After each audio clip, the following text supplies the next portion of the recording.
Messe du jeudi saint à Montpellier. Pas de policiers ou de militaires déployés devant l'église. Ils y sont pas, c'est ils ont pensé qu'il n'y en avait pas besoin, c'est tout. La probabilité d'un attentat reste encore plus faible que de se tuer sur la route. Je crois qu'il faut relativiser aussi, et vivre normalement.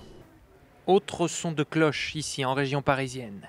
Cette église de Villejuif aurait été la cible d'un attentat déjoué il y a un an. Et certains fidèles espèrent des patrouilles ce week-end.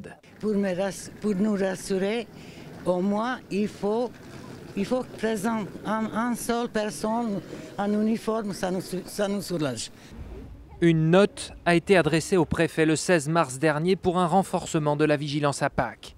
Ça ne veut pas dire un policier devant chaque église, mais des effectifs supplémentaires. Samedi, dimanche, ça veut dire que ceux qui étaient en jour de repos le samedi, le dimanche ou le lundi vont devoir revenir au service pour remettre la tenue. Ça veut dire des patrouilles dynamiques, ça veut dire que les services de police, notamment sur un territoire ou un secteur donné, vont avoir un circuit dynamique, vont faire des passages réguliers et évidemment vont prendre contact avec les personnes des paroisses, des églises ou des autres lieux de culte d'ailleurs. La France compterait 45 000 églises, mais la majorité ne connaissent pas d'activité cultuelle.